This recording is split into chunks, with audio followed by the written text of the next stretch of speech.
noise. Okay.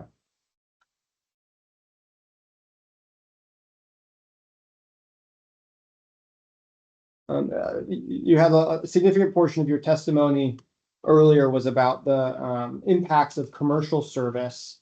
Are you aware of any commercial service provider has requested to provide service at the Olympia Regional Airport? A specific airline? Correct. I don't believe I am. Or at least if it was mentioned in the feasibility study, I don't recall if any airline had been identified. Are you aware of whether the airport is legally permitted to provide commercial service currently? I'm sorry, I can't answer that question. It's outside my area of expertise. And we're going to go again to Appendix 4-1, which is Exhibit 1. Share my screen.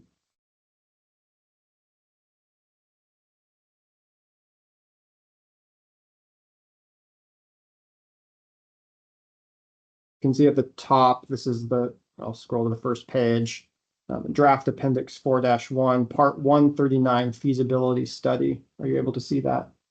Yes, I can. Thank you. Are you familiar with Part 139? I'm not very familiar with the CFR, Part 139, but this particular appendix I did review from a noise perspective, and that I testified to earlier. Sure.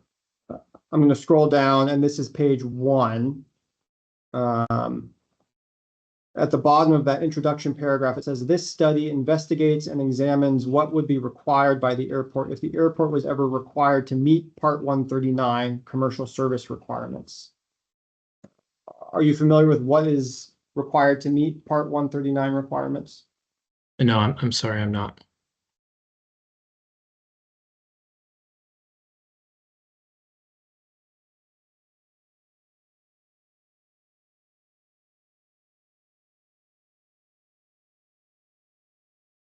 I have no further questions. I appreciate your time. Thank you. I appreciate your questions. Thank you. I may have two questions, but Mr. Griefen, do you have any re-examination? No redirect questions. Thank you, Mr. Examiner. Mr. Jenkins, I have two questions. The first may make me sound ill-informed, but as I understand, all of your testimony, or most of your testimony, has to do with a discussion of possible additional noise impacts from on-site activity. Is that correct?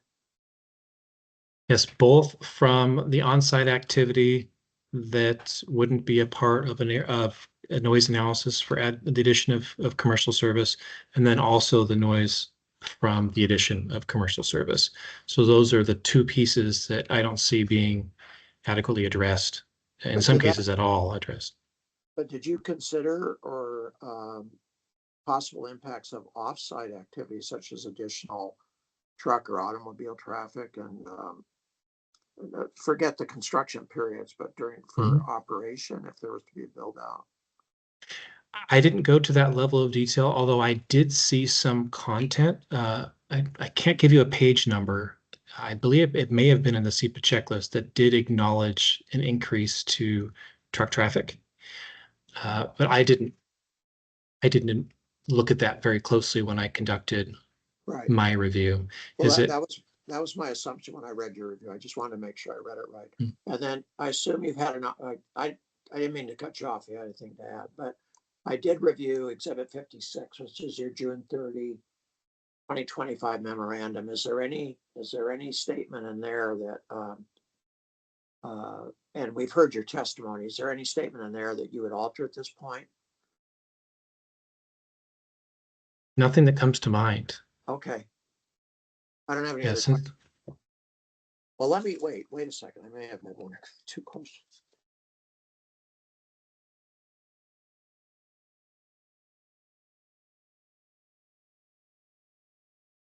Okay, those are my questions.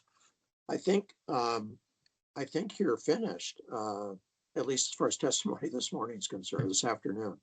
So I thank you very much. It was nice to see you. Yeah, thank you. So should we take a break now? It's 12:10. Is 1:30, is an hour and 20 minutes sufficient for everyone to take a break? Yes. Okay, That would be good for the board. Thank you.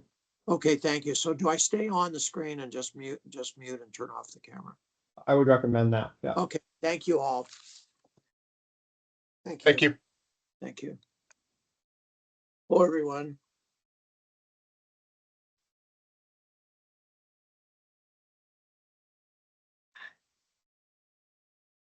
It's working. Nobody said hello back. Hello, everyone. Hello. Oops. Good afternoon. Okay. We're Hello. scheduled for 4:30. I don't, if, we'll see how this proceeds. I don't know if some of you would rather end at 4 or go to 5. I'd rather not go to 5. But I guess we'll proceed and see how far we can get this afternoon.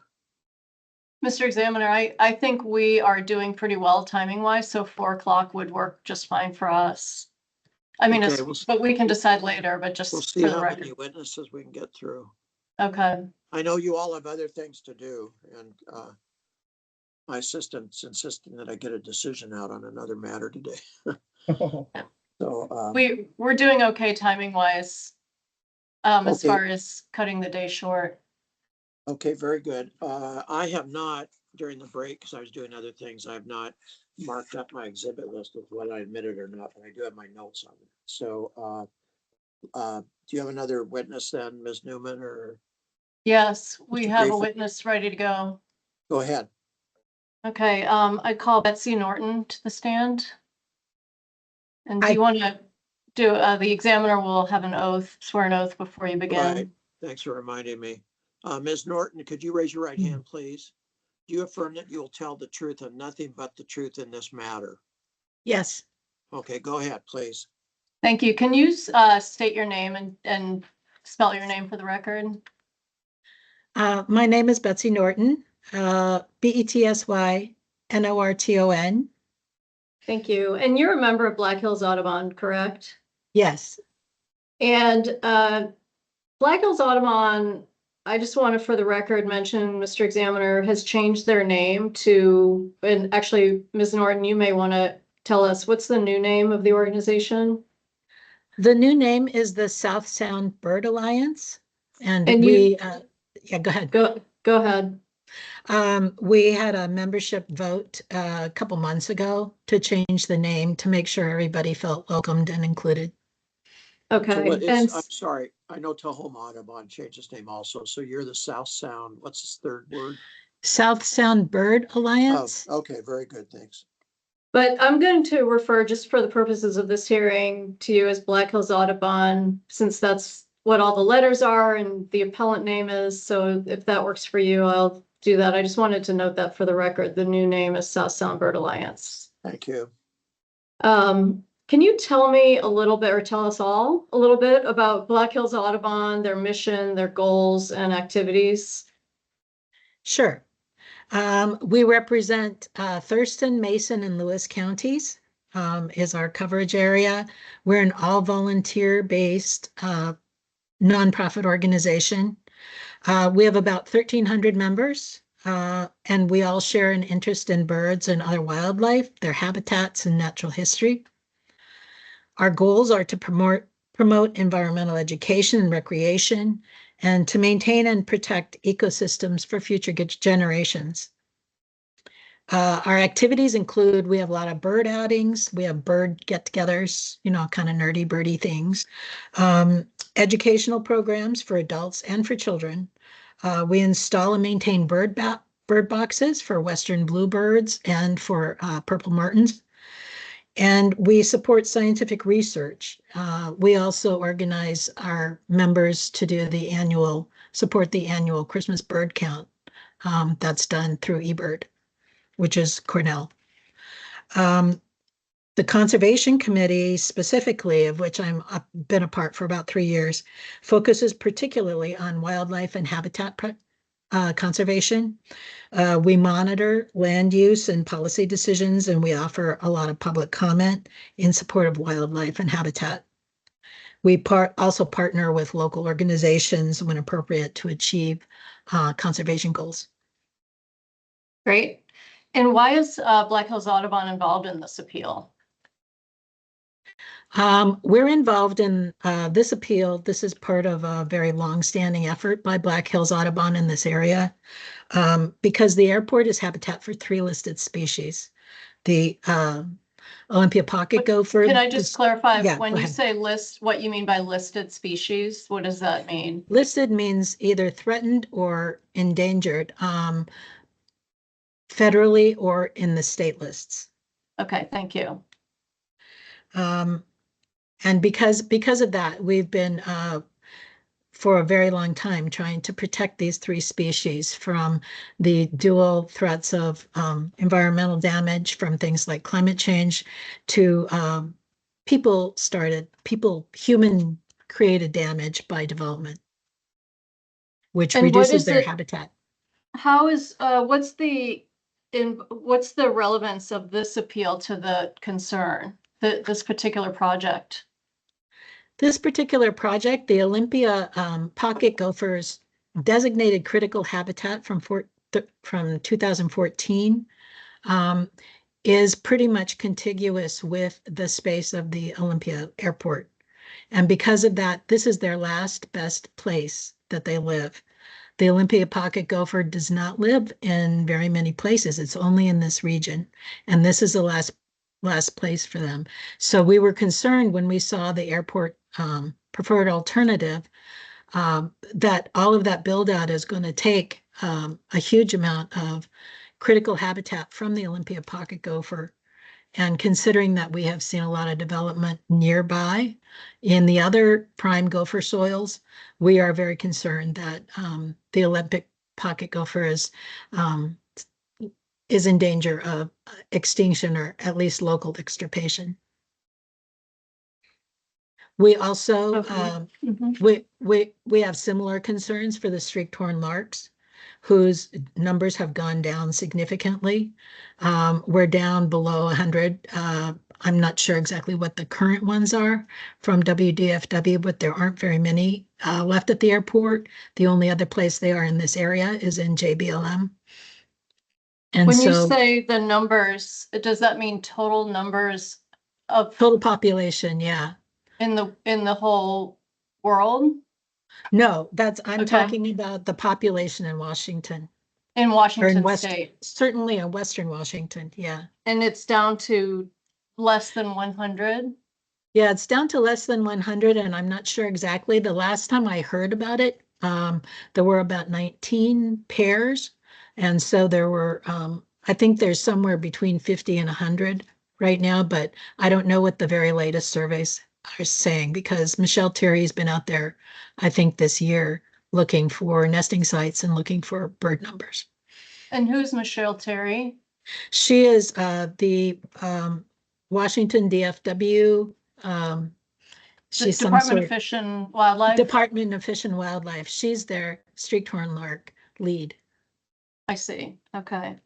So you've mentioned the pocket gopher, the streaked-horned lark, and earlier you said 3 species. What's the 3rd species of concern? The 3rd one is the Oregon Vesper sparrow, which is a subspecies of the Vesper sparrows.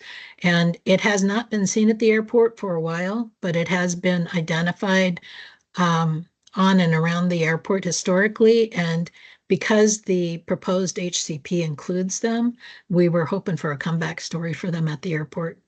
Both they and the streaked-horned lark need these wide-ranging prairies that are relatively flat with just the right amount of grass and a fair amount of sight distance in order to nest and breed. Okay, so the habitat for the Oregon Vesper sparrow can be found at on the airport property. Is that what you're Yes. saying? Yes. Is the let's see,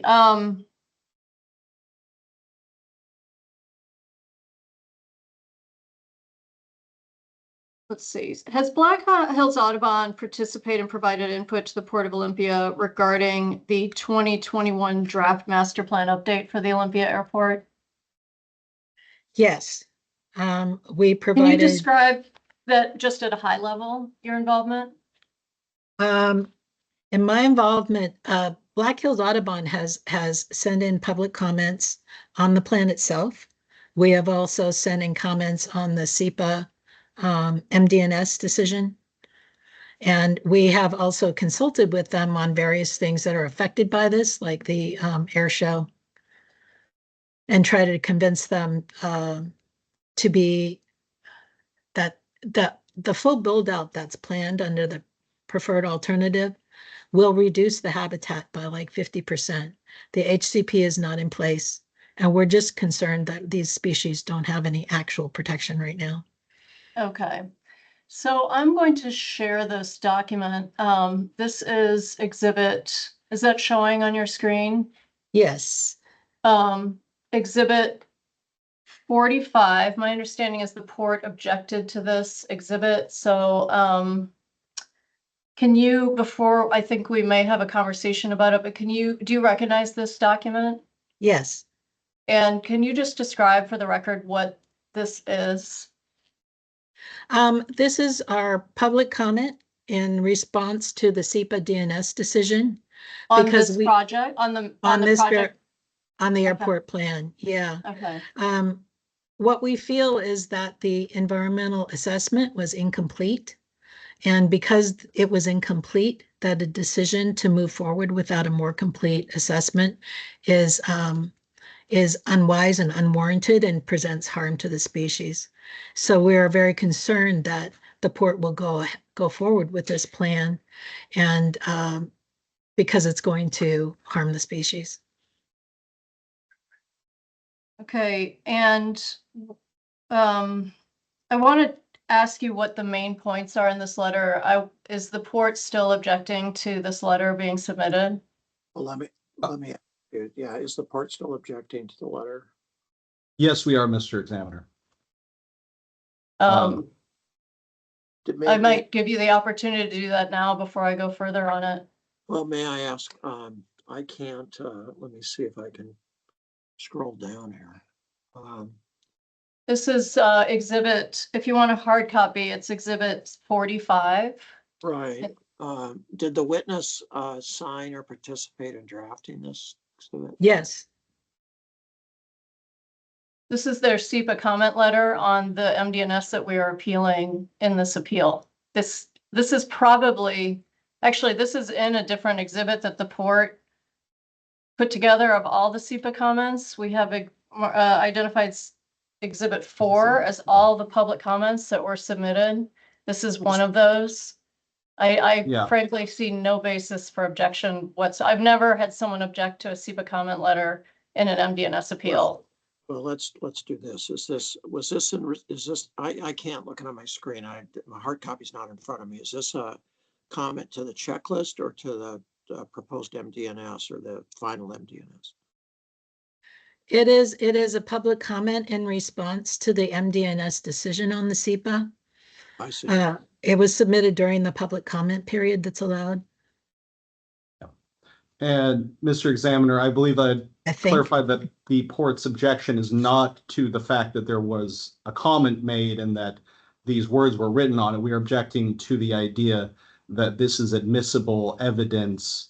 The substance of it specifically talks about scientific conclusions, a lot of data. And so we do not believe that, well,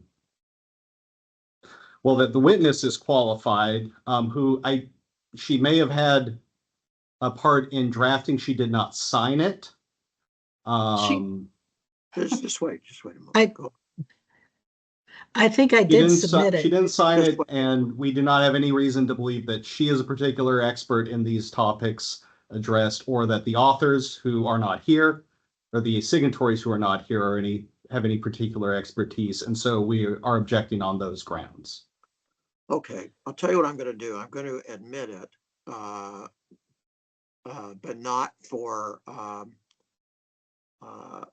I mean, I'll consider it, but I'm not, the factual statements and the conclusions or legal conclusions or conclusions dealing with the adequacy of the MDNS are not something I'm going to rely on necessarily.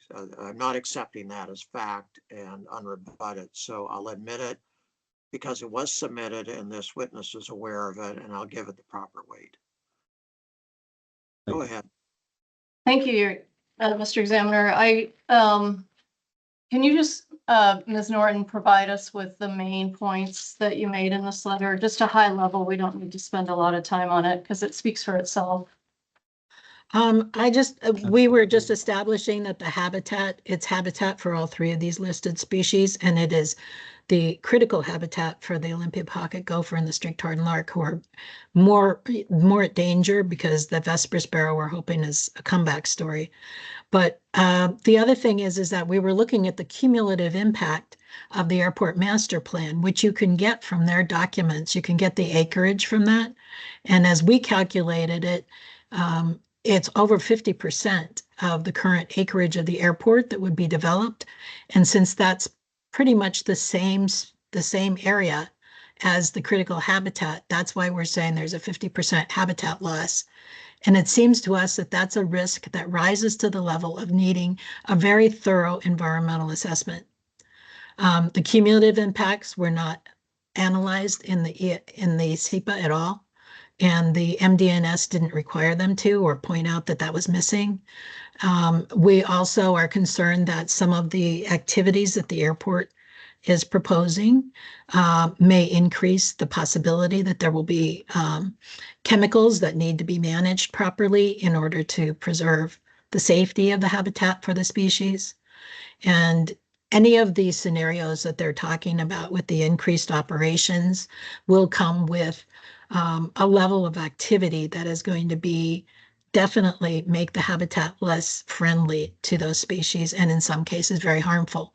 The construction alone on any place really on the airport property where the Olympia pocket gopher have been found pretty much all over the place there, is going to involve take of listed species. And we think that that deserves a thorough environmental analysis, which we usually refer to as an EIS, just kind of that's our rule of thumb. Okay, and I'm going to share another document here, which was marked as Exhibit 45B. And do you recognize this document? Yes. Did you prepare this document? Yes. And was this an attachment? It says attachment B. Was this an attachment to the document we were just looking at, which is the comment letter that you prepared and submitted, Exhibit 45? Yes, it is. Okay. The document shows several maps. I will just quickly scroll down just to demonstrate that this is primarily maps, correct? Yes. I'm not going to go through all these maps with you, but I do want to highlight a few of them. The first one I have here is it's showing what looks to me like the Olympia Airport. Can you describe to me what you're trying to show with this image? And for the record, this is on PDF page 1, and I am circling or pointing to the first image on the page, which has kind of a purple, everything's kind of highlighted in a purplish red. I don't know what color that is, purple. Okay. Can you describe what that is? What that's showing us? This is basically, I pulled a shot of the preferred alternative from the master plan update documentation. And this is the preferred alternative. And what I've sort of highlighted using kind of a highlighter thing in purple or pink, depending on how you see it. Those are the areas that are proposed for in the preferred alternative for construction that's on the property that is pretty much contiguous with the where the Olympia pocket gopher and streaked-horned lark, where the listed species are also present. So all of the areas that are highlighted there are areas that I consider habitat loss and danger from construction. Okay, and what about this? Let me interrupt for a second. You're referring to the second image on that page? I'm referring to the first image where it looks like there's a highlighter. Do you see that kind of fat highlighting All over the the purple? taxi? Yeah, where the taxiways and then the various revenue producing properties that are on the airport proper where they want to do, leasing and construction. Well, I have color issues, but they're usually blues and greens. So I guess I have to look at the hard copy. I see reds there. I see purples. I see what looks to me like The second image there is actually, that's the WDFW priority habitats and species map. That the second one there. that's And the mauve color. That's, yeah. What is that blue outline? There's a light blue outline. What does that represent? The light blue outline represents the priority habitat that WDFW has designated around the airport. And what that means is that's a priority habitat for those listed species and the species of concern. As you can see, it's about the same as the airport boundaries right now. And can you tell me about the dates that you created these? When did you create these images? Airport plan.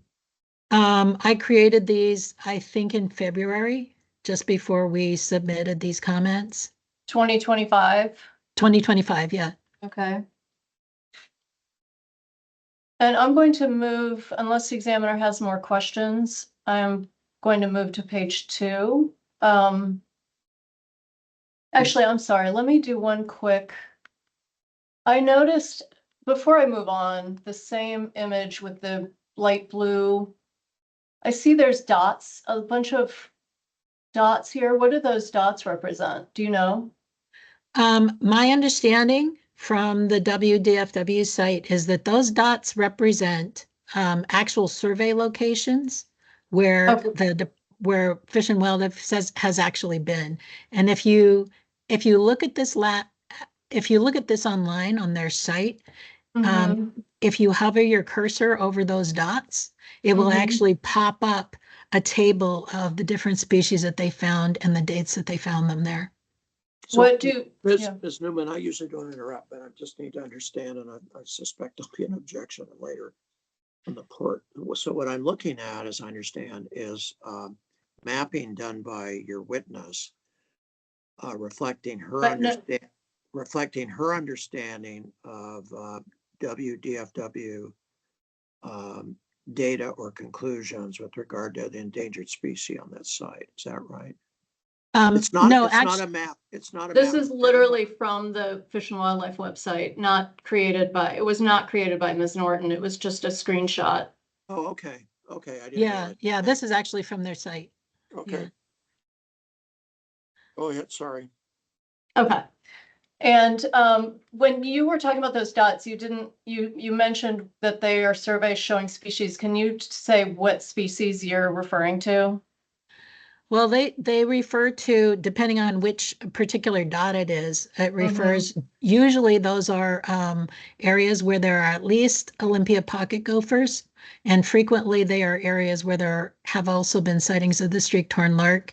Some of the old sightings of the Oregon Vesper sparrow are also included in a few of those. And I see some dots. Are these dots, I'm using my cursor, so it's not great for the record, but south. Well, actually, I'm sorry, that's actually west.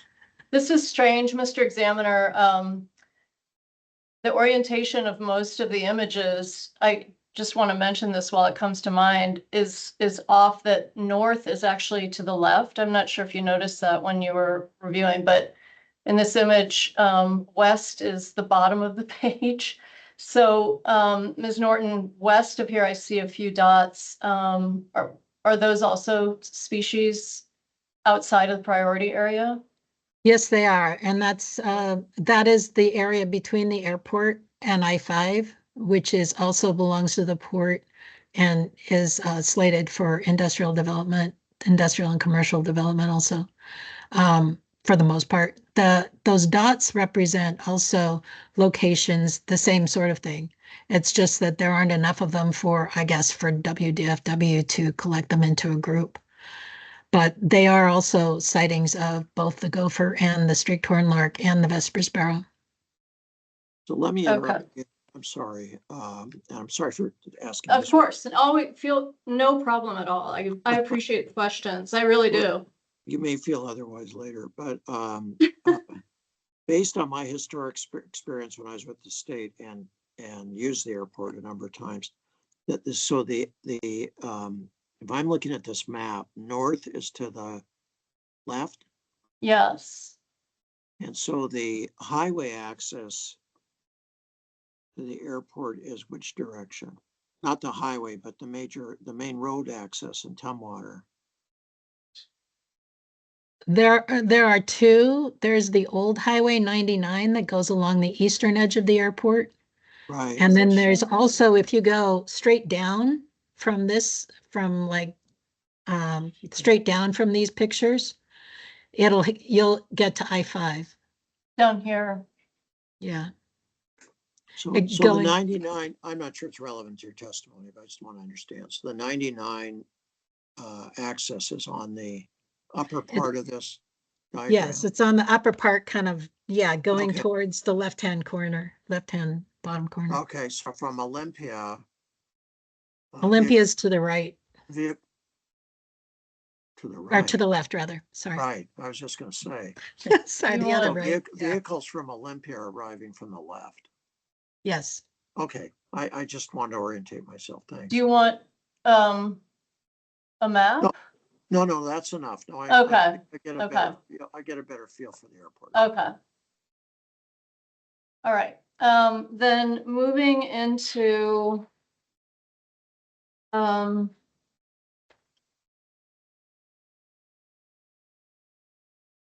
this image. This is an image from is this figure 4.9 from the preferred alternative from the master plan update? Yes. And just for the record, I'm looking at PDF page 2, and I think it's the only image on that page. Can you tell us what, and I should clarify, there are some green marks. You can tell that they're hand drawn on here. So that is not, those green marks are not on the master plan update preferred alternative, correct? Right. Did you put those on here? Yes, I did. What were those meant to show? I was looking at this because when they talk about realigning the taxiways, they're talking about removing existing taxiway. Let's slow down about that. So I just want to make sure this is really clear because it took me a while to figure this out. We have here some cross hatching along this, for the record, again, I think just looking at this, you can see that some of the taxiways are shown in cross hatching and some of the taxiways are shown in black. Can you describe what do you know what the cross hatching means from you've reviewed the master plan update, correct? Yes. Do you understand what this cross hatching means?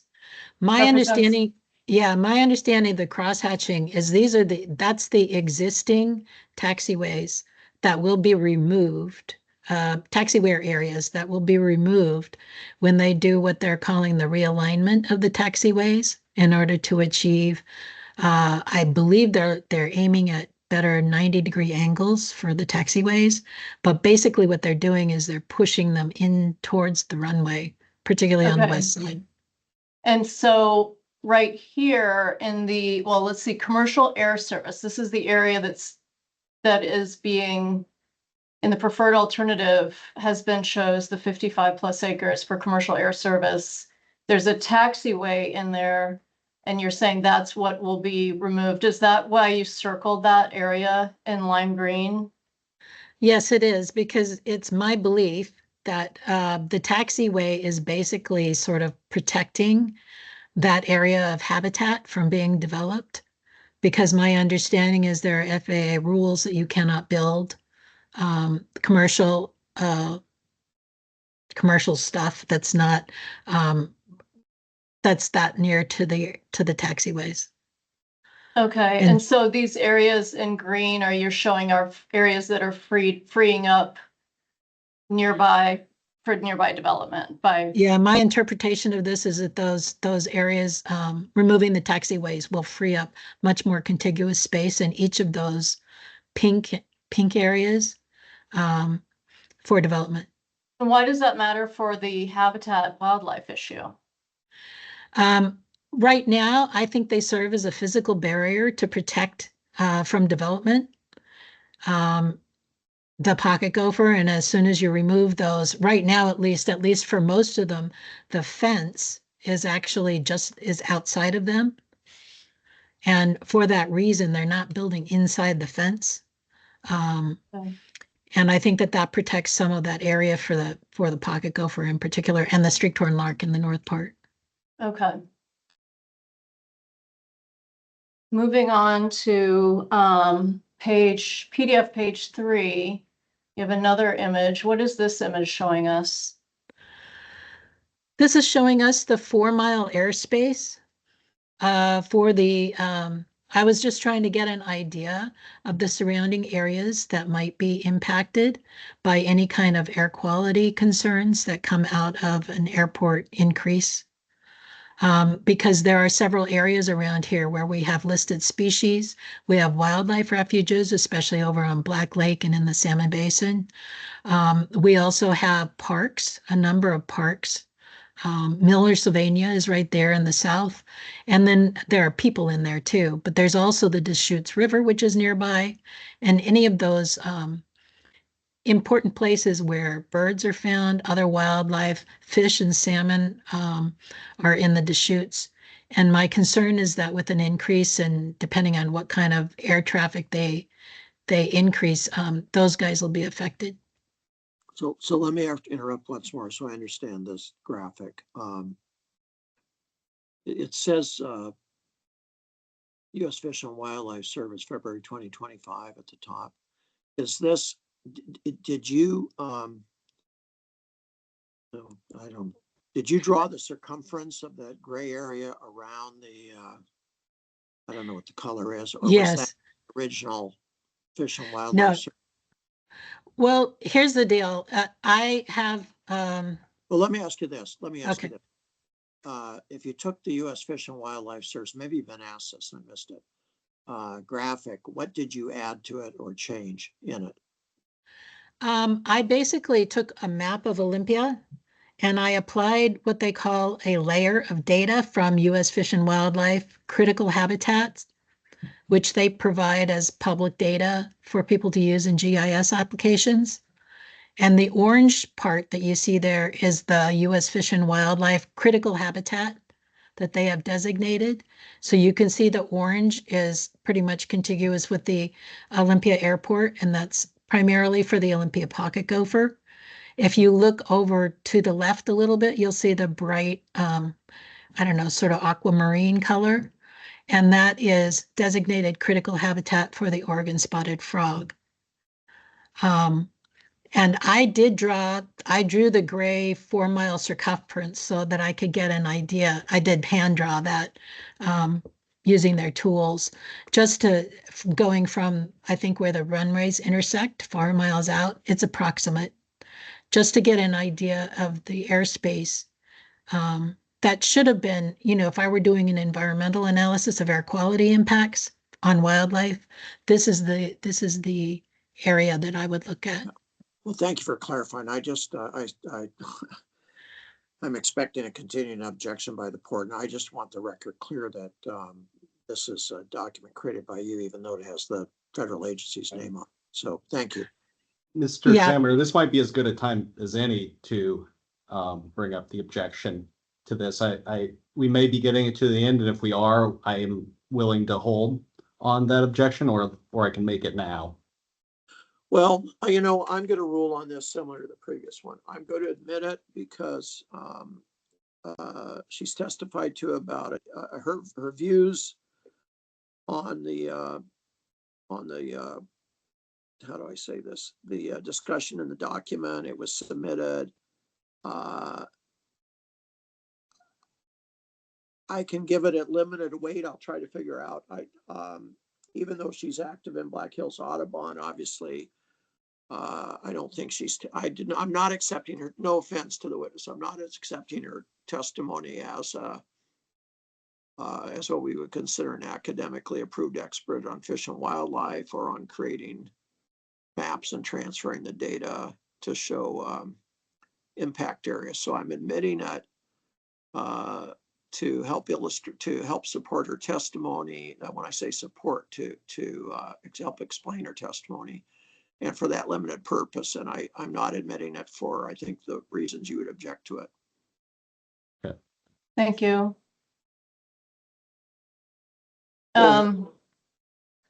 The streak-torn lark, I understand, the airport has known populations of streak-torn lark. Is that right? Yes. You see that it's yellow here, and I'm wondering why it's not showing up as yellow anywhere. I'm not sure if it's possible that it's a technical glitch on my part. I'm not really sure if the pocket gopher overlays it.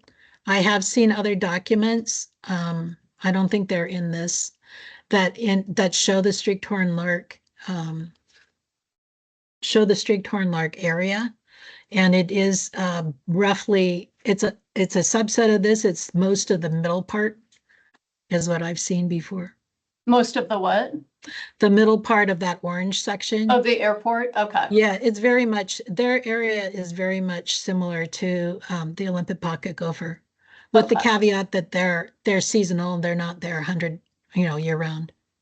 Right.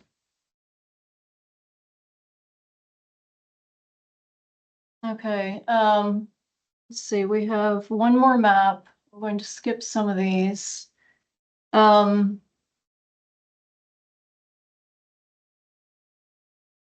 skip this one. Okay, so this is titled Cumulative Impervious Surface Impact Vertical. Can you describe for us where this image came from and what, if anything, did you do to it? It doesn't look like I see any changes, but let us know. No, there were no changes made to this one. I can't read it. I think it's from the master, from the airport master plan. Okay, this might help because it's in sync. I mean, it's hard to see, but do you remember just the general gist of why you included this map and what you're trying to show? What I'm trying to show is that all of the areas in pink and gray here are areas that we consider habitat that will be lost.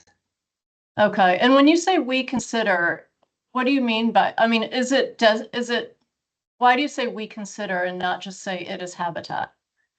Well, what I'm saying is that it is critical habitat.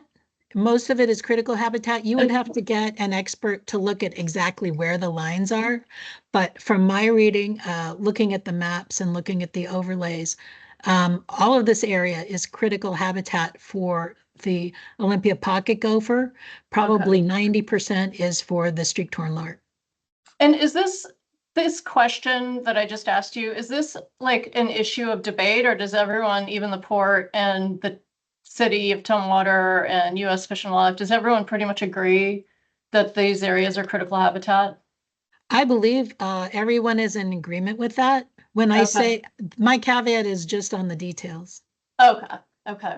And so I interrupted you. You said the pink and the gray areas show habitat, and then why is that? Why does that matter? That matters because in order for the Olympia pocket gopher, for instance, to survive, they need a certain amount of space, and they need at least a population of 1,000, and they need contiguous space. And each of these pink and gray areas, the way it's zoned from Tumwater, allows 85% impervious surface to be laid down. My experience with local zoning and developers is that they will use that entire 85%, and then they will also knock down the other 15% before they replace it with turf and little saplings and stuff and replant, because they need that in order to do the construction. Okay, I have one more document, which was part of the comment letter, so I think it's in the same. Actually, I don't think there was an objection to this one, but I just want to understand what this is. So this was attachment C to your SEPA comment letter on the master use permit, correct? Do you recognize that? Yes. Okay, and can you tell us, then it says WDFW priority habitat, what is that?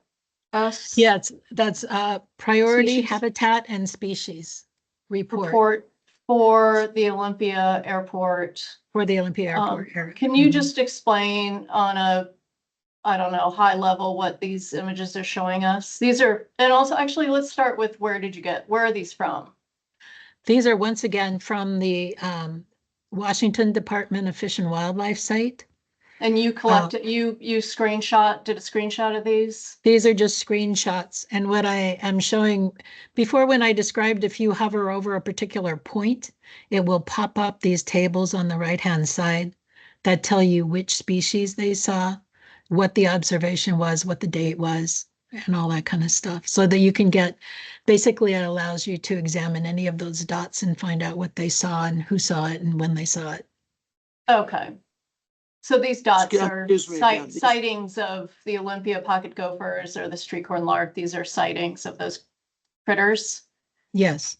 Okay. Excuse me again. And this orientation is north at the top, correct? Yes, this one has north at the top. Sorry. Okay. Yeah.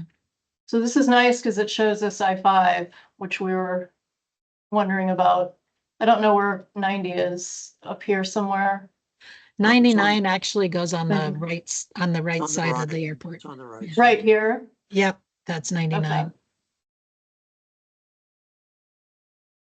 Okay. I think that is it for those documents then. And let's see, Exhibit 46. Are you familiar with that document? I'm not going to call it up. Let me just look. Yes, Can you describe what that is? that is also a comment letter that we submitted to, let me just pull it up here so I can look Do you at want it. me to pull it up? That's okay. I share can it? look at it I'd be here. happy. I have another screen here. So this is the comment letter that we sent in responding to the plan itself.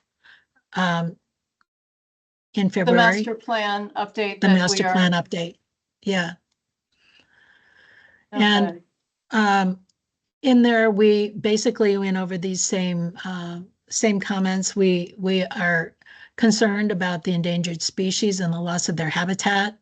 This one also points out that in this area, we have lost a whole lot of prairie habitat recently, and it's being rapidly developed. Some of it's being developed, some of it we are losing to forestation from encroaching Douglas fir forest. And the prairie habitats are really important for birds and all the other species that are there. But in particular, the Olympia pocket gopher needs mitigation land. And to the extent that we're losing to development an awful lot of this mitigation land possibilities in the area, it restricts our ability to possibly help them recover. So we're concerned that there's a narrowing window of opportunity here to find mitigation land for the Olympia pocket gopher. So that's why we think it's really important to protect them at the airport if we can. Okay, and Mr. Examiner, I'd like to offer Exhibit 46 into the record. Mr. Examiner will object again in as much as it is being offered for, I mean, as you might say, the truth of the matter, as in, there are what I would say are scientific expert opinions in this document, and Ms. Norton is not qualified to offer those opinions, nor is whoever signed it, who is not here today. And for that reason, we would object to this document as well. And I note your objection. It's a perfectly legitimate objection. I'll do the same thing, however. I'll admit it as evidence, A, that it was submitted, and B, supporting the testimony of this witness. I'm not admitting it as expert evidence or as stating facts or expert opinions that I may rely on in my decision. So I'm admitting it for a limited purpose. Thank you, Mr. Examiner. Ms. Norton, there's been some commentary. First of all, did you prepare this document, the comment letter? Along with other members in my committee, yes. So you were involved in, you basically, do you consider yourself a signature even though your name's not on here? Yeah. And can you describe for the examiner what your foundation and basis is for knowing the information that you've been testifying today about with the endangered species and the like? I understand you're not, you're not a wildlife biologist, correct? I am not. Okay, but what is your background generally related to these issues and knowledge and experience? My background related to these issues is that I have, I do have a degree in I have a bachelor's degree in chemistry, and I have a master's degree in political science. I have worked and can I just, I'm sorry, I don't mean to interrupt, but I'm not offering this witness as an expert. No, I just want to clarify that she does have some background, because my understanding of what we're getting to is going to the weight of the evidence being provided, and I would. No, you're correct. And in my earlier rulings, I'm not suggesting that there isn't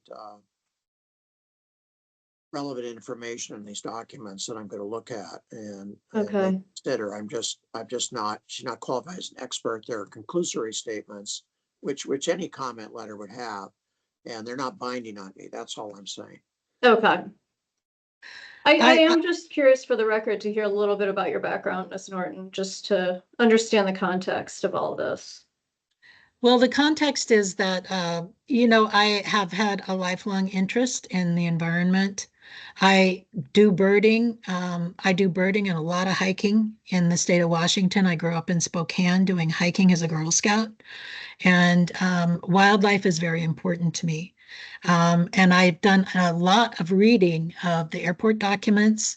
I also have a 40 years of experience in the IT industry. So when I'm creating these maps, even though I'm not a GIS expert, I can use things. I would say I also, in many of both when I worked for US Airways and also for Capital Markets Group, I worked on systems that were related to government compliance. And so I have sort of a sense for regulatory requirements. And I must say, when I started with the Conservation Committee, I was mentored by Sue Danver, who unfortunately passed away last week. And she is a wildlife biologist, or was. And she and several people on the Conservation Committee are actually retired biologists. And they have made this, Black Hills has made this a very important place of study for a long time. And so I've had many conversations, both with Sue and with lots of other people on the committee about this. And they felt it was really important. So that's my interest here. I also read a lot.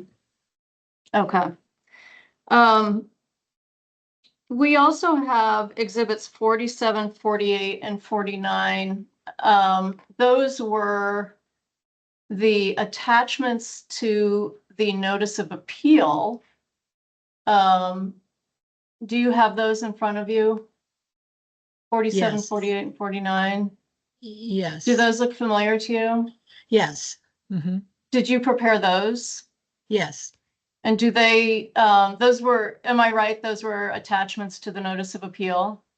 They were. And I just want to mention, the committee, I may do like an initial draft and then I send it around and everybody else fixes it for me. So this is a group effort. All of these that we've been talking about, these letters? Yes. For the most, yes, and they have, if they're signed by Sam, it's because he's our chair. So He's the chair of he's the the chair of the committee, organization, of the Conservation Committee. Conservation Committee, okay. Hmm. And Mr. Examiner, well, let me ask this before I offer this.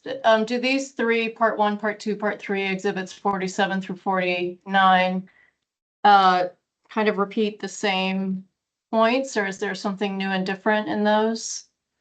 I think they mostly report those, they talk about those same points. One of the things that we also include in any environmental analysis is the importance of using climate change projections and of dealing also of assessing any sort of growth project with its expected greenhouse gas emissions. And that is coming from National Audubon, is describing that dual threats to birds are both loss of habitat from development, but also climate change is a big challenge for them. And so anything we can do to reduce its pace or to alleviate the impact on wildlife is important to us. So we always include climate change considerations whenever we want to see any kind of environmental assessment. Okay. Ms. Newman, in your notice of appeal, which exhibit is this under? We haven't, the notice of appeal, I just assumed it was in the record already, so I didn't Yeah, name it well, as. I'm not saying it isn't, but you said Yes. these were attached to the notice of appeal, and now they have exhibit numbers. Where are they? You had exhibit numbers for your notice of appeal. Is it under one of those? Oh, numbers? those were, I believe, exhibits, I might be wrong, but 9, 10, and 11 to the notice of appeal, or maybe Okay. 10, 11, and 12. It's that ballpark. Let me look.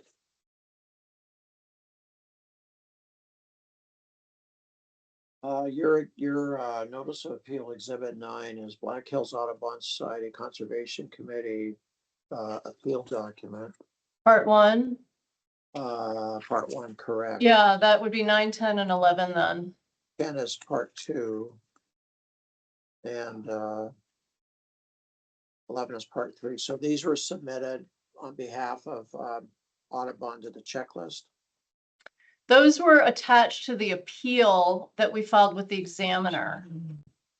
And I see. so they were meant to be part of the appeal, and I was just pulled them out. And I mean, actually, I technically think they're already part of the record and would be fine just having them be in the record via the notice of appeal, if that's preferable to the parties. Well, rather since, than, and yeah, I don't know the difference between an exhibit and I shouldn't say this in my consideration and documents that appeared in the notice of appeal response and then the memorandums. But if they're in the record now, I'll suspend admitting them separately as exhibits. They are in front of me and I have looked at them. okay.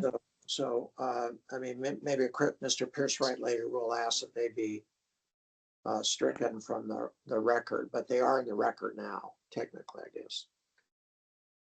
Yeah, we would object only in as much as they're presented as competent evidence for the consideration of the hearing examiner.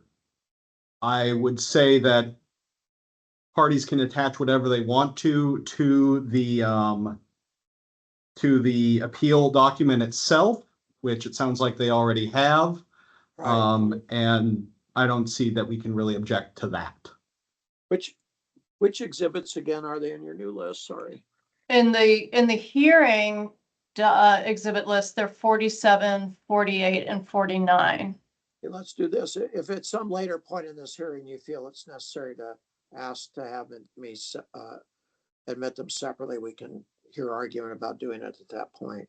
Okay, I don't feel strongly about that. I'm fine with having them be just part of the notice of appeal. They're Okay, really repeating. Yeah, I've got to mark, I'll forget what they are, so I've got to put here. Okay. Okay, are you finished with your questions?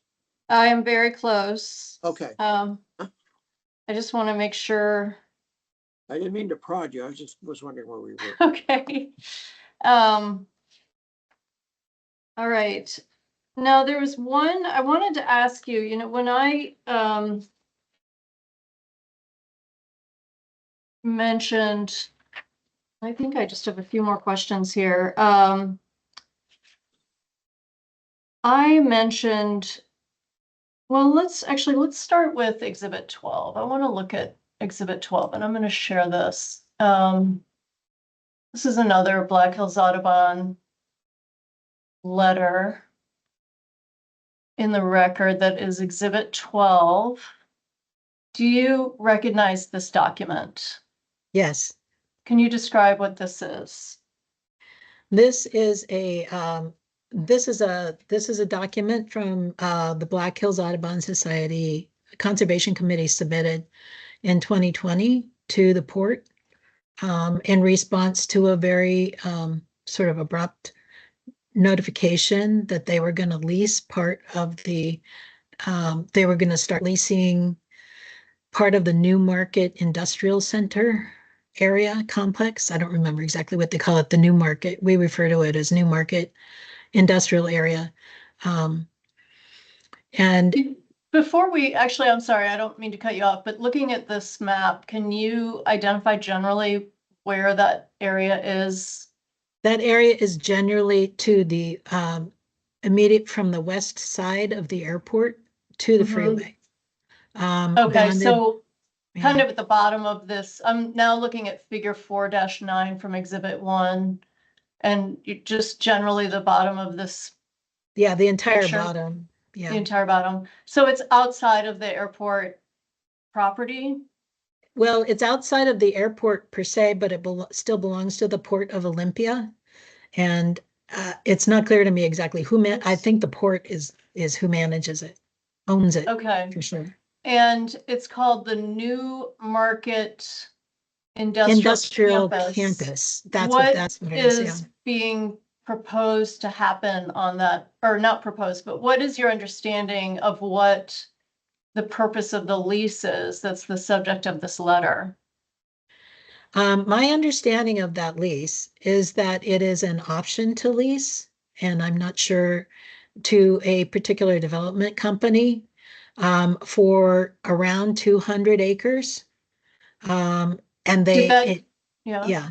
And go ahead. And I believe that I'm not a real estate broker, so I'm not sure exactly what an option means, but I do know that they have started to lease parcels of that. And it was an option that was designed to create a large industrial campus that was immediately adjacent to the airport in that whole area. How is that relevant to this project? Well, actually, let me back up. Will this, does your letter talk about the potential for adverse impacts to wildlife caused by this project?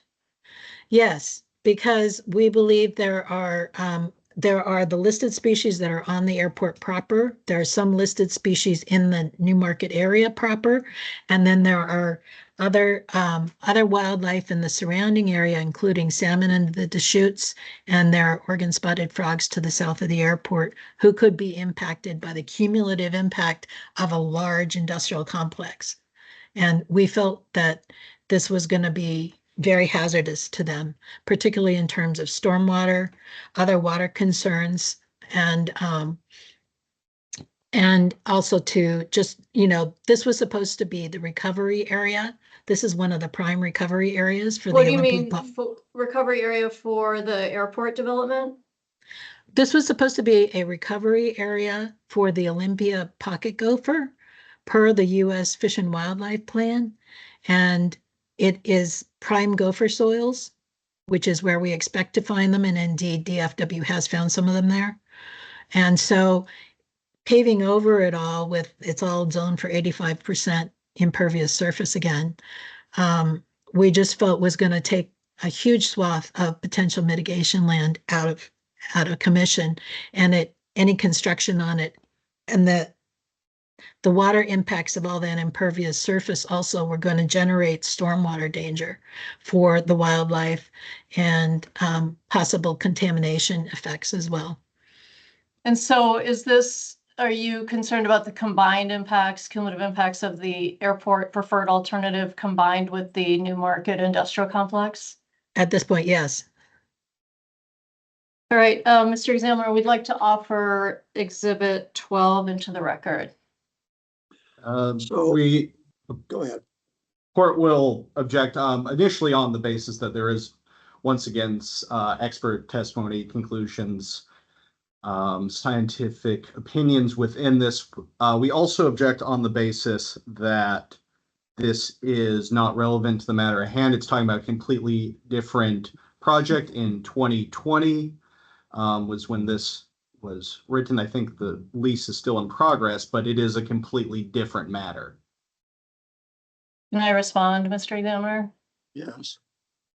The port relying on BOEM, the case law, is arguing in their briefs, in the motion for summary judgment and in their opening brief, that we do not have a case and we have not proved a case related to cumulative impacts of other projects in the area when you combine them with this project. This is our evidence to demonstrate the danger of cumulative impacts and the potential for a combined impact on the wildlife from this development combined with the port's development. And considering that the port raised the issue, we have a right to present evidence to respond to that argument.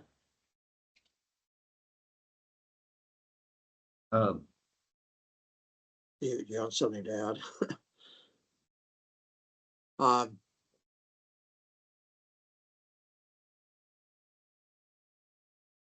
So I avoid thinking out loud, but the area is not within the, as I understand, the geographical area that's covered by the decision that involved in the MDNS. However, the letter is certainly evidence of the continuing interest of Black Hills Audubon on pocket gopher and other issues and their habitat. And the appellant is arguing cumulative impact.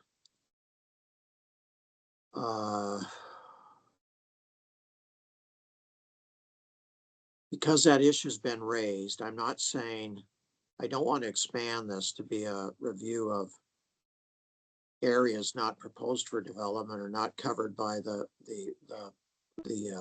update that is the subject of the MDNS. I think it can be put in the record for the limited purpose of showing that there's this continuing interest by Black Hills, and B, that if Ms. Newman, if you can connect it up at the end, that somehow this shows this should have been considered as cumulative impact. I can admit it for limited purposes. I don't know the exact, I don't know the lease. I don't know if it was entered into. I don't know its period of, if it has been entered into. I don't have any of those details. So I won't rely on allegations in the letter to explain that, but I think a port objection for me to consider it without any reservations, I think would be legitimate. But I think given that you're arguing cumulative impacts and it's one of the things you want to get into, I can admit it for that limited purpose. Thank you. I don't know if that makes sense. Yes. I really don't. Again, I'm thinking out loud. A lot of my cumulative impact experience, and Ms. Newman, you touched on this at one time, has to deal with basically projects elsewhere by other parties in the area or in the time area, and that's not what we're talking about here. This relates to this particular special district. I would. So in my experience, it's a different sort of cumulative impact analysis, but you're making the argument. So I'll allow you to enter it for limited purpose so you can make the argument. Mr. Pierce-Wright, do you have any other additional objection to it? I mean, just continuing on the idea, and this is Mr. Anaker, but that's okay. It's Mr. Anaker. It's two bearded men with blue suits in a room. It's fine. It would just be, we would just like to point out to the examiner that the argument on cumulative impacts is limited to the cumulative impacts of the master plan update, not the cumulative impacts of everything the port has ever done in the past. Which, yeah, no, I understand that distinction. I think it's yes, a distinction. And I believe that despite Ms. Newman's laughter, I believe that is the law. I'm sorry. I shouldn't have done that. My apologies. That's okay.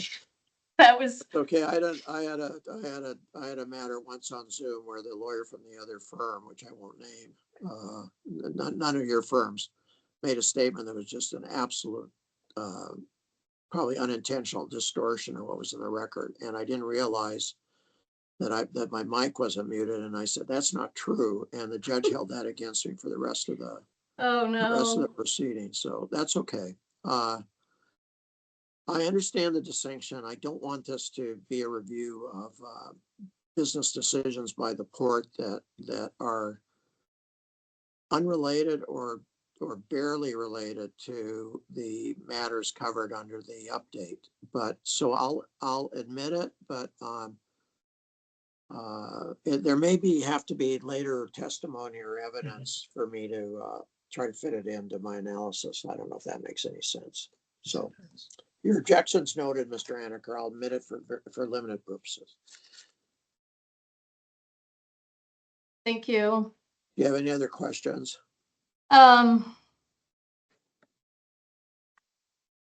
There's one last thing I want to touch on with you, Ms. Norton, and that is I know Mr. Vogel, we have Mr. Vogel testifying next, and he is going to talk about, he's a wildlife biologist, so I'm going to address the impacts, specific impacts with him. But actually, you know what? I take that back. I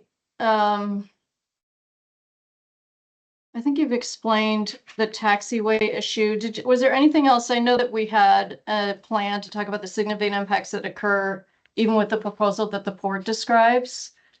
And I know we talked about that a little bit when we were showing the map. Do you want to expand on that and kind of explain for the examiner what I'm referring to? Yeah.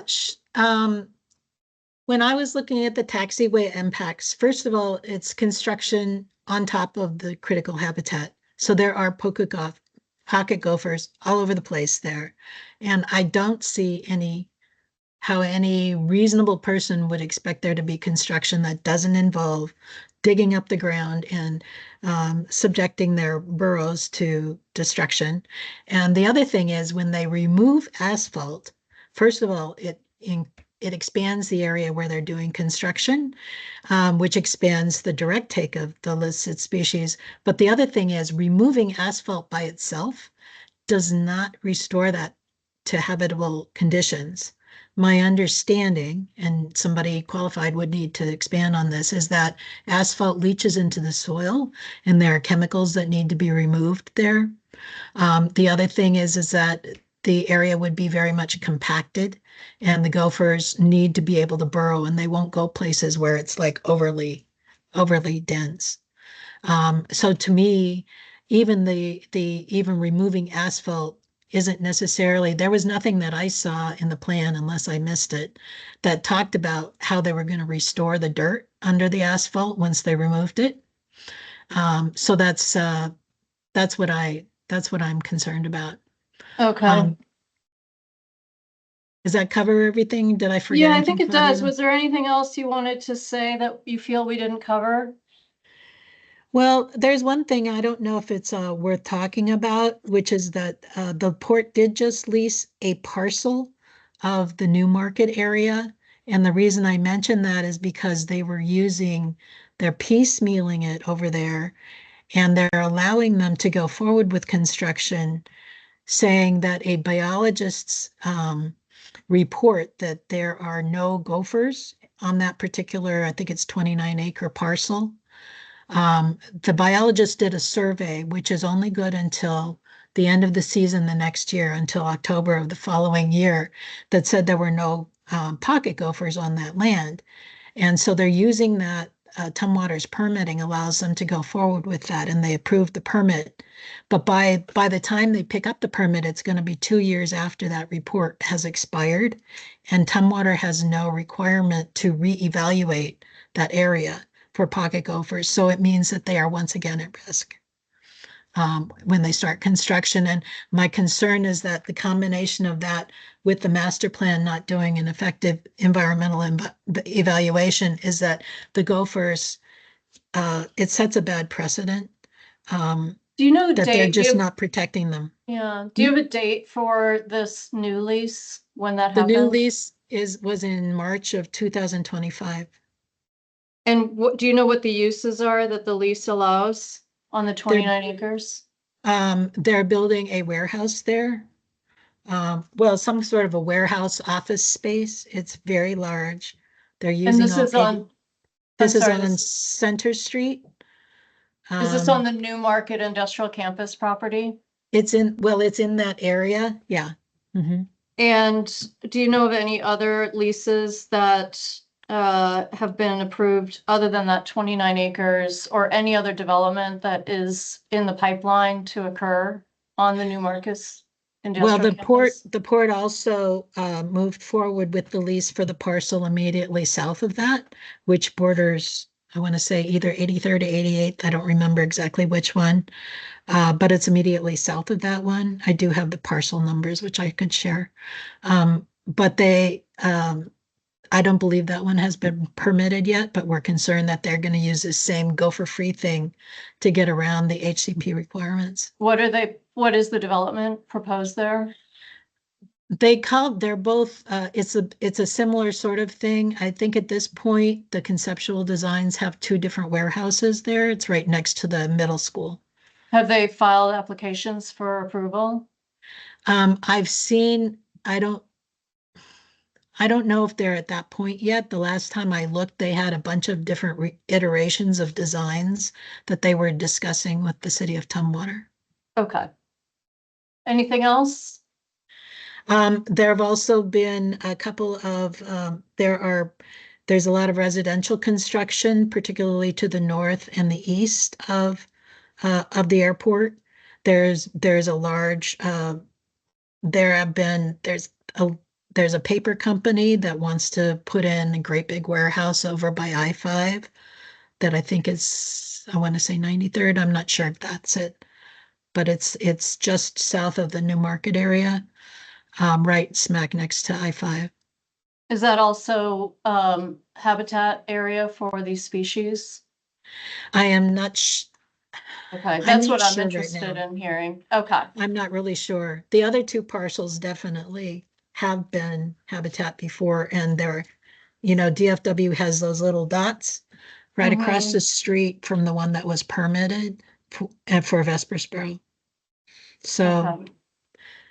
and I think we saw mounds across the street, across Center Street the other way, going towards the airport also from that particular parcel. Okay, unless you have anything else to add, I don't have any further questions. I mean, there's also, they have another option to lease for the Swire. I don't know too much about this, but that's that great big gray blob. Yeah, I think we'll address that with another witness. Is that different? Yeah. Great. Or it's Thanks. it's the same idea, but it's a different witness. Yes, same concept. Yeah. Thank you. Thank you.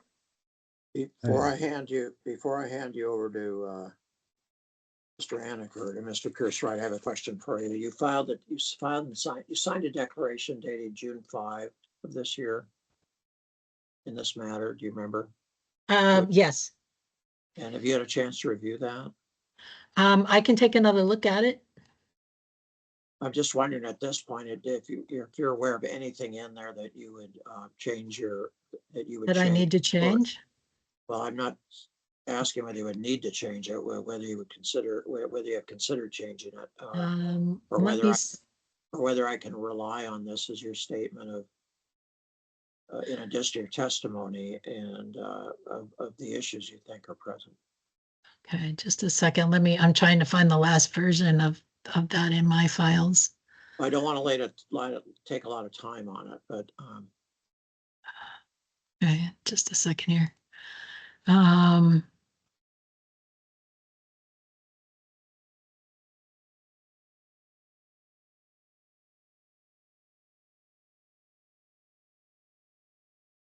mean, you may be cross-examined on it, so I just want to know whether it's, the parties can rely on it and I can rely on it as your statement.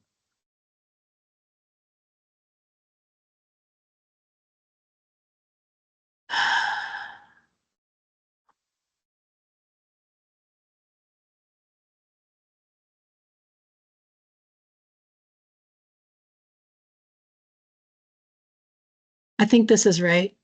Okay, thank you. Thank you. You can be cross-examined now. Okay. It's like it's been handed off to me, which is Mr. Aniker.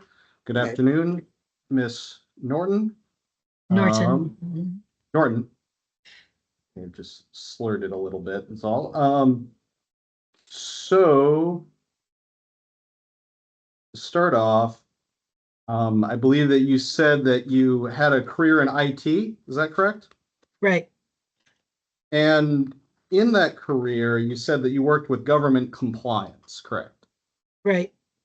What government dictates or ordinance, statutes, policies were you working with?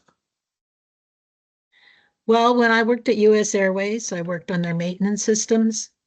And we had to make sure that the reporting for all their inventories and all their parts and all the changes, problems that they had with parts, all that kind of stuff was properly reported to the government. Okay. And that we were meeting all the government guidelines for safety. Most of the parts were serialized, and we had to make sure they were inspected and modified as necessary. Yeah, but not environmental guidelines.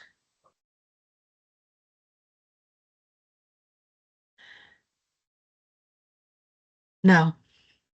Okay. I also worked in government compliance for a capital markets group, but that was trading compliance. Okay. And I also worked for an electrical manufacturer. And I don't believe I did any of the environmental reports for them. Okay. And have you ever done any work in hydrology? No. Have you ever done any work as an environmental chemist or epidemiologist? No. Okay. Have you ever done any professional work in acoustics? Nope. I believe in your testimony you said that you had not worked as a wildlife biologist, but have you ever worked as an ecologist? No. Have you ever, I suppose you said that you had worked in aviation, correct? Well, I worked in the IT systems, the maintenance systems for US Airways. Okay, but no planning or compliance work other than for the parts. I think that's that's a fair statement. Have you ever worked in land planning? No. Have you ever worked for a development company, like a property development company? No. Okay. And what about in real estate? Have you ever worked in real estate? No, I bought and sold a couple of houses. My own. So I believe as part of your testimony, you testified that you believed that the existing taxiways were essentially preventing development in those areas, correct? Yes. And what was your basis for that statement? My basis for that is spending time at the airport and seeing that there isn't development within inside the fence there. And also looking at the airport's future plans, which show development on top of that cross-hatched area where they're going to remove the asphalt. So do you believe that there was no development plan there and before? Well, they couldn't, my understanding is they could not do it there before I don't know. I'm not sure exactly what they intended. Okay. Okay, so before we get into it, I'm going to be sharing my screen here. Hopefully I have more luck with it than we've been having thus far.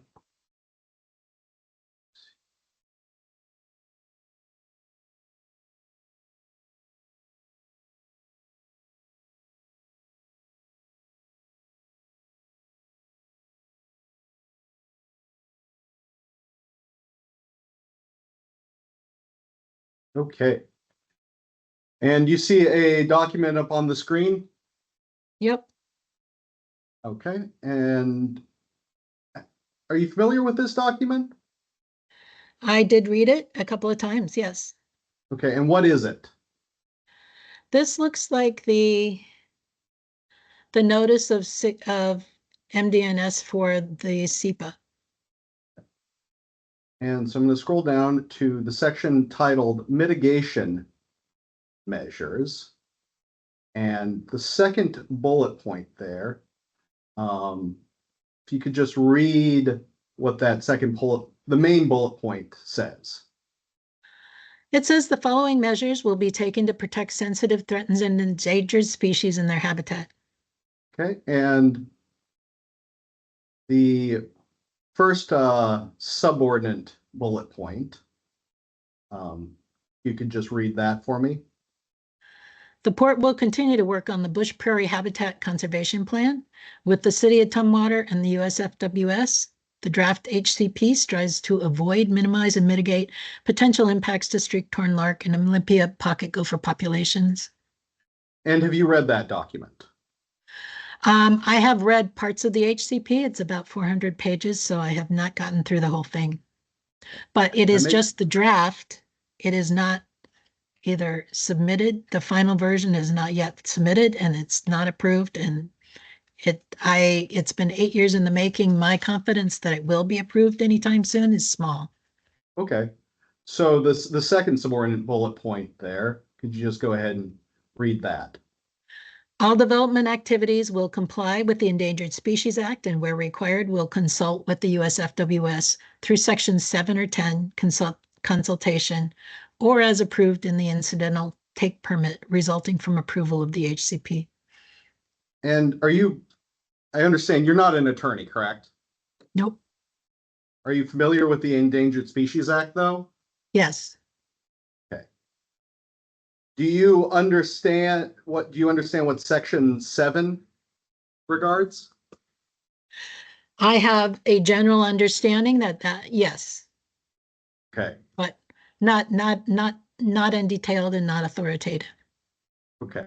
But I guess what I'm getting at here is that it looks to me like the port is committing to either go through with the consultation as required for those sections for specific consultation, or get an approved HCP before moving forward with something that would result in a take of an endangered species. Does that sound accurate? I want to object on the grounds that we're starting to talk about the legal requirements associated with SEPA as contrasted with the legal requirements for an ACP. It's a very complicated legal entanglement, and they're being conflated here, SEPA and HCP. And I don't want to have legal questions like that proposed to someone who's not a lawyer, and witnesses can't speak about the law. That's fair. I withdraw my question. Okay, thank you. Do you think that it's fair to say that do you think it's fair to say that do you believe, let me start over. Withdraw the previous statement, starting over. Is it your understanding that the port must have an HCP in place before it proceeds with any development? Again, objection. It's a legal question. Well, I don't, it's not the end of the world, to be honest. It's just take it with a grain of salt with the answer. I'm going to allow the question. I don't I'm not going to rely on her interpretation of the law Okay. for that, but she has testified about, whether the port's in compliance with a number of Right. that's set out by regulation. So I think he I'll can ask her. I'll withdraw. I think he can ask her, does she have an opinion on that? Whether, with all due respect to the witness, it's subjective. Go ahead. I forgot the question, but go ahead. Can you try again, please? Yeah, I'll try one more time. Sorry. Is it your understanding that development can proceed at the port without an HCP in place? I have two parts to that. My belief is that you're supposed to, but my observation is that in the first parcel that's been allowed to go forward, there was all of a sudden this go for free zone, get out of free card that was used by the port in order to allow construction to go forward. So I find those two things in conflict, just as a layperson. Understood. And go ahead and see here. Move on to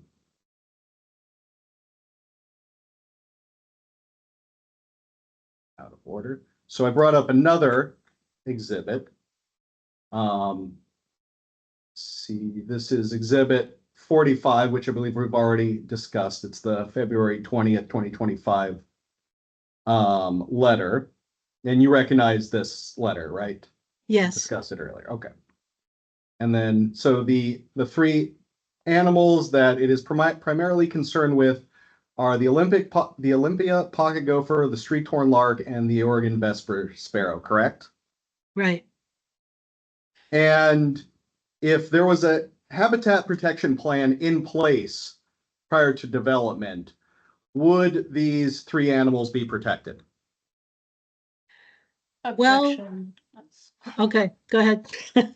Well, I anticipate an objection. Again, I mean, first of all, you've been arguing she's not a wildlife biologist, and second, that's such a speculative question. I don't even know where to begin, because who knows if it's a valid HCP? I mean, you have to have the HCP in front of you and say, will this protect them? Not will some random, we don't know what it is, plan be adequate. I think she can, with respect to the council, I think she can ask with her understanding and not being a lawyer of or a regulator of HCP requirements. Should those protections be covered in the HCP? Whether they would, I don't know. That's pretty speculative, I think.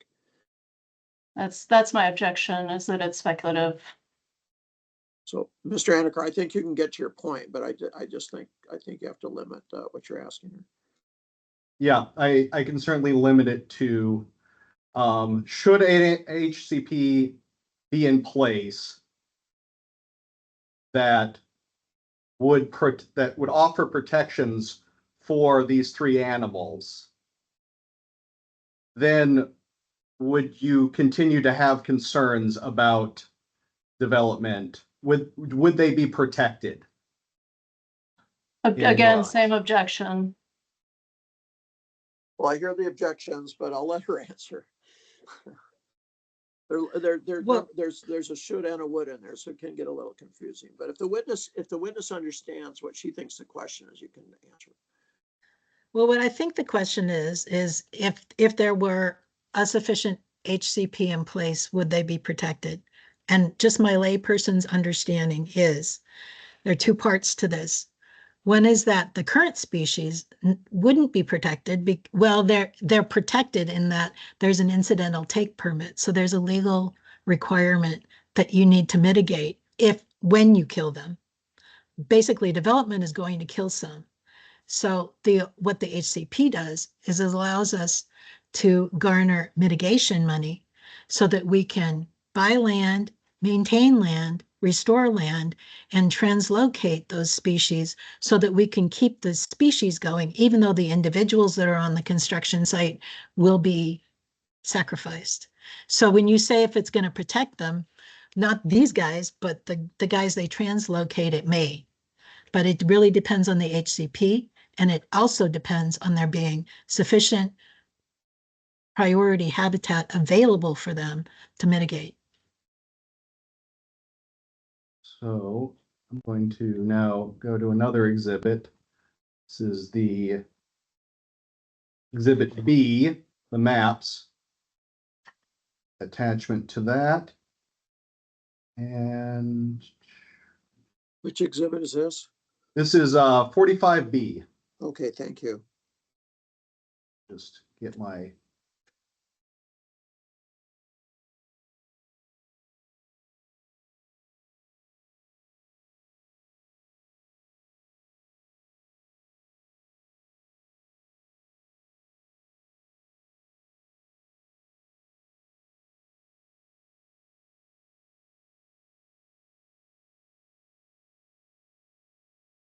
and Okay. so actually I'm going to go ahead and skip forward to this is exhibit, we're back at exhibit 1, figure 4-9, which is the preferred alternative. Which was also the image that we had in the last one, but here's just a better representation or a better image of it. So, and you have reviewed this image or this plan pretty closely, correct? Yes. Okay. And do you understand this preferred alternative to be changing any of the zoning? My understanding is that the zoning is not necessarily changing, although in conversations with Chris Paolini, apparently if Swire intends to actually do a non-aviation related industry, he will have to get permission from the FAA to do that. I don't know what that involves, and that may result in Tumwater having to rezone that particular parcel. That's the big gray blob. But nothing is changing in this preferred alternative, and if it does, it requires FAA approval, correct? Yes, although, can I add one other thing? In shortening the runway, the cross runway, my expectation would be that they are going to shorten the aircraft overlay zone there, which would release some of the restrictions in the new market area for development. Okay, is that happening in the preferred alternative? Yeah, if you can see at the very bottom, in the bottom here, the bottom yellow thingy, my understanding of the aircraft overlay zoning that Tumwater puts on top of that relates to where the physical end of the runway is. I could be wrong in that, but that's my expectation. But this is not changing that then, is it? Well, it would be a logical it would be a result of that change. Okay. It would be a zoning response to that change. That's an expectation of mine. Okay. I'm going to stop sharing really quickly here. Get out of order. Okay. So I'm going to once again share my screen.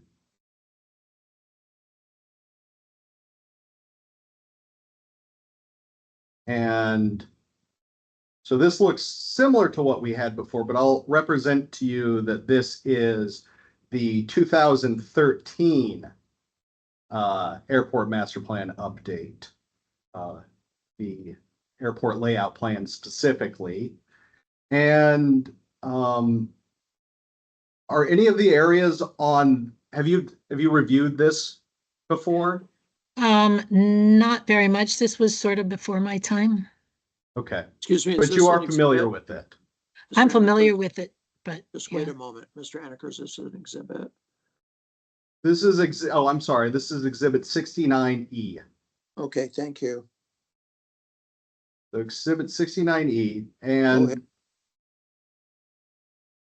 It looks, I'll represent to you that once again, red and gray highlights are being used to indicate aviation and related industrial and aviation related corporate zones. I understand. And are there any changes in the areas marked in that way for development between the 2013 plan and the 2025 plan? Objection, you did not lay a foundation to ask that question. I think the witness had a very vague understanding of this and hasn't, I guess I would want to hear a question before you ask that question. Have you compared the two? Okay, have you compared the two before? I don't believe I have. Okay. But now that I'm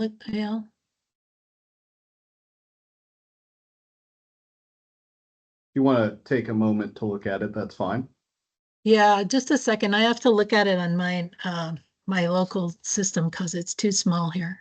Sorry, I don't see that well. I can zoom in on certain places, but it is a large image, so it appears small on the screen. Yeah. Let me see here.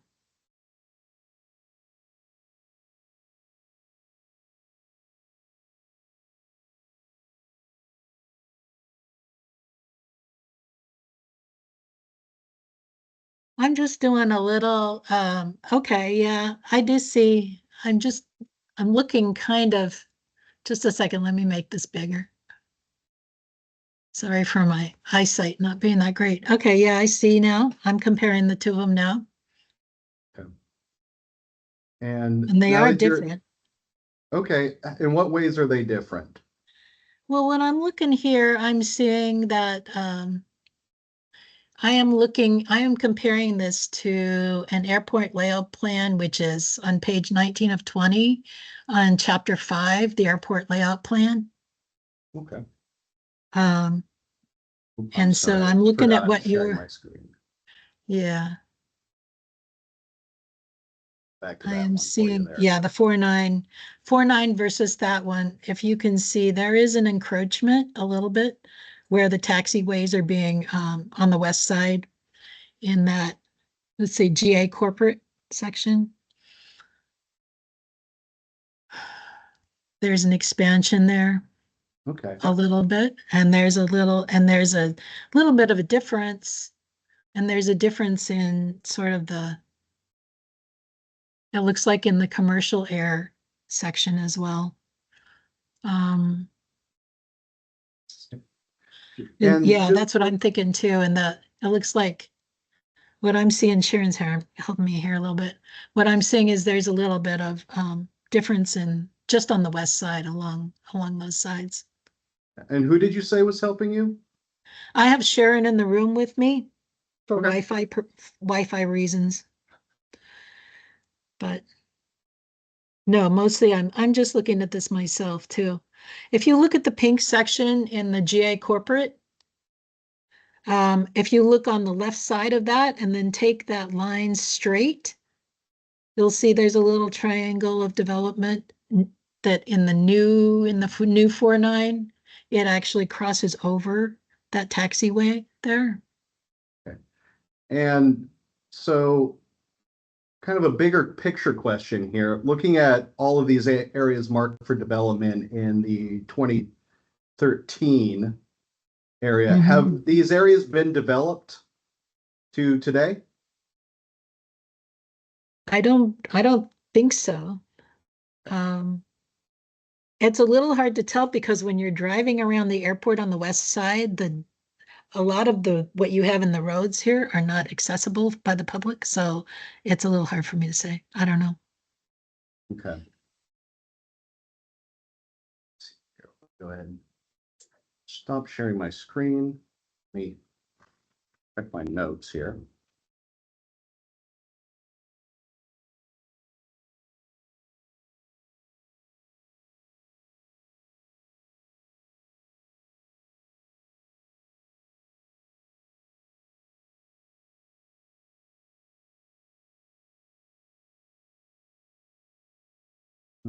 I guess one last question. Did you or at least one last question, possibly more.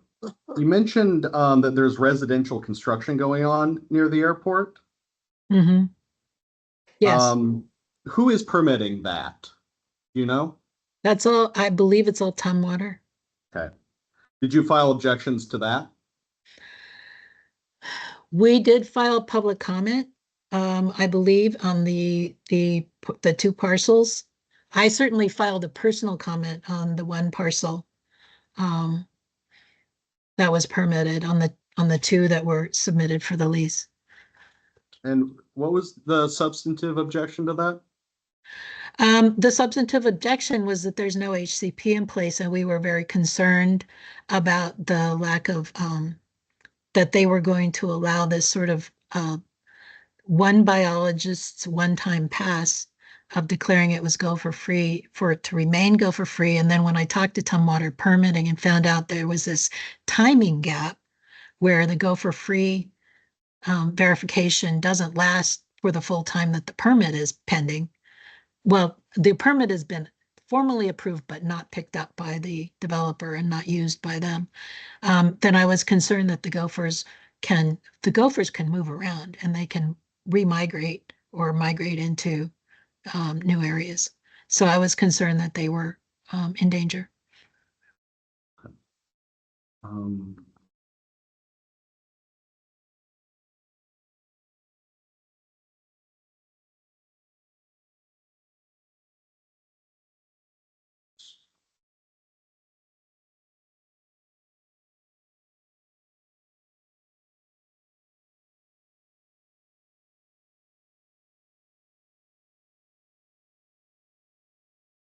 I don't have any further questions. Thank you. Ms. Newman, I have some questions. Would you rather begin your redirect or do you rather I ask my questions? I'd rather you ask your questions first. Okay. Yeah. They may cause you to ask more on Yeah. redirect. Ms. Norton, I think I may have misunderstood you, but I thought you testified that you had reviewed the draft HCP that's being worked on. I have reviewed some or most of it, maybe half of it, but I have not read the whole thing. I was waiting for the new copy to come out, the new draft to come out, which I thought was supposed to come out in June. And I don't know that it has. What was the date of the draft you reviewed, or do you remember? I'll have to look and see, but it was whatever I had. I think I pulled it in, I want to say February or March. And how did you access it? I'm trying to remember where I got it from. I think there is a draft. We do have the exhibit. It's an exhibit in the record. Isn't it an exhibit there? Yeah. Oh, okay. I pull all this stuff from public sites, so. It's exhibit 54. Okay, thanks. I missed that. I'm sorry in my review. Thank you. Are you aware? I can look. Did the Washington Department of Fish and Wildlife comment on that in the checklist? I believe they submitted comments. I'm not sure if it was the checklist or the master plan update itself. I think they submitted comments in February of this year. Okay, I can look in the record for that. That's in one of the, I think it's in, yeah. I think it was to the actual plan itself, but I'm just looking at it now. No, I can look. I don't want to burden you with that.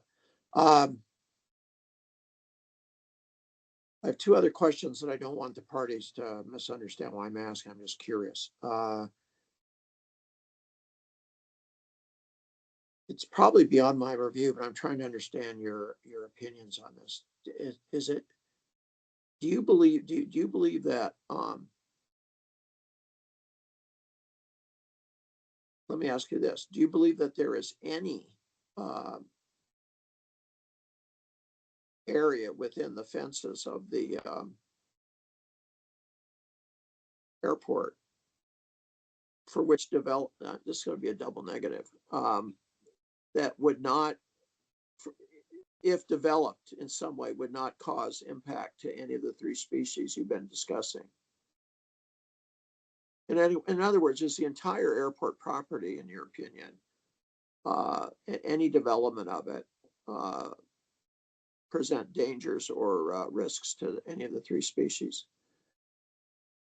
I think so.